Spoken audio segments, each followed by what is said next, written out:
Di sudut Ka'bah, tampak seorang laki-laki tengah menggendong ibunya dan bertawaf bersama. Sang anak lalu bersandung puisi, "Saya akan menggendongnya tiada henti. Ketika penumpang beranjak, saya tidak akan pergi. Ibuku mengandung dan menyusuiku lebih dari itu. Allah Tuhanku yang mulia dan maha besar." Ia melihat Abdullah bin Umar dan bertanya, apakah segala yang telah ia lakukan tersebut cukup membalas pengorbanan ibunya?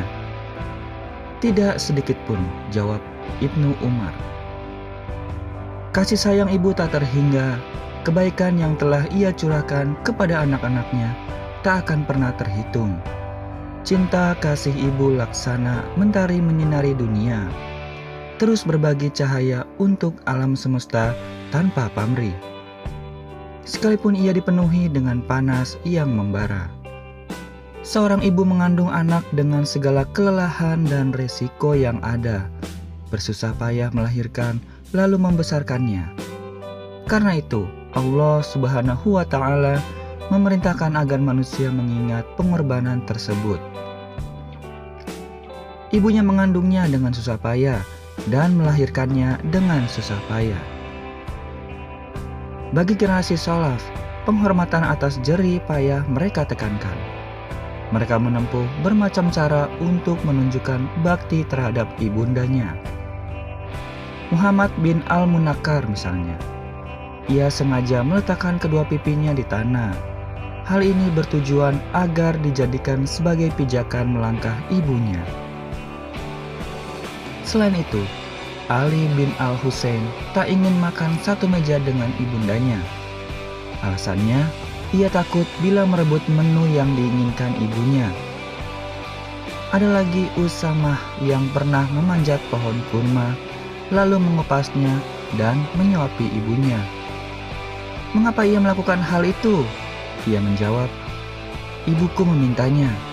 Apapun yang ia minta dan saya mampu, pasti saya penuhi." Begitulah perhatian salaf terhadap ibu mereka. Aisyah bahkan pernah bertutur, ada dua nama yang ia nilai paling berbakti kepada sosok ibu, yaitu Utsman bin Affan dan Haritsah bin An-Nu'man. Nama yang tak pernah menunda-nunda perintah ibundanya. Sedangkan yang kedua rajin membasuh kepala sang ibu, menyuapinya, dan tidak banyak bertanya saat ibundanya memerintahkan suatu hal. Menurut Syekh Muhammad bin Ali As-Sa'awi dalam artikelnya yang berjudul Al-Ihsan ila Al-Um, pengabdian dan bakti kepada kedua orang tua, terutama ibu, wajib hukumnya. Ini merujuk pada surah Al-Isra ayat 23-24. Tingkat kewajiban berbuat baik atau ihsan kepada ibu itu bertambah kuat saat anak-anaknya dewasa. Ia menjelaskan, bentuk baik kepada ibu bervariasi. Di level pertama, ialah menjauhkan segala perkara buruk darinya, memberikan hal positif, berinteraksi dengan pekerti yang luhur dan etika kesopanan, peka terhadap perkara yang ia suka dan tidak, berdoa untuknya, dan segala baik yang dilakukan bertujuan untuk menggapai ridhonya. Berbakti dan berihsan kepada ibu adalah kunci dikabulkannya doa. Pengabdian kepada sosok ibu juga dikategorikan sebagai sebab masuk surga. Ini seperti tertuang dalam kisah Uwais. Tabi'in tersebut adalah orang yang beruntung. Rasulullah SAW menyebut bahwa siapapun yang melihat Uwais maka hendaknya meminta doa ampunan kepadanya. Ini lantaran dirinya terkenal taat dan berbakti pada sang ibunda. Itulah yang mendorong Umar bin Khattab mencari keberadaan Uwais. Kisah pencarian Umar itu seperti tertuang di riwayat Muslim. Syekh As-Sa'awi menjelaskan, pengabdian yang penuh ikhlas kepada ibu bisa mengantarkan seorang anak ke surga. Hal ini sebagaimana terjadi kepada Haritsah bin An-Nu'man. Dalam riwayat Ahmad disebutkan, Haritsa masuk surga berkat ihsan yang ia tujukan kepada ibunda. Dan Haritsa adalah sosok paling berbakti untuk ibu.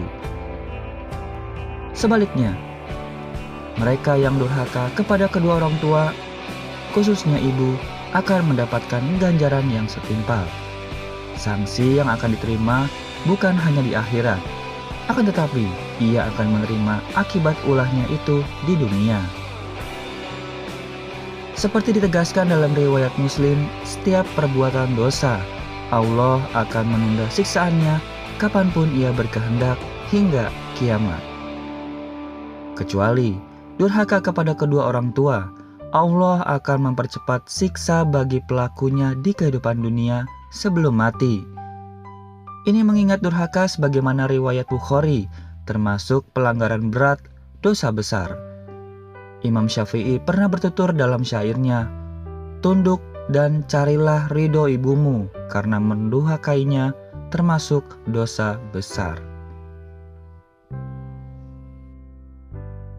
Sandy Prastia, Republika melaporkan.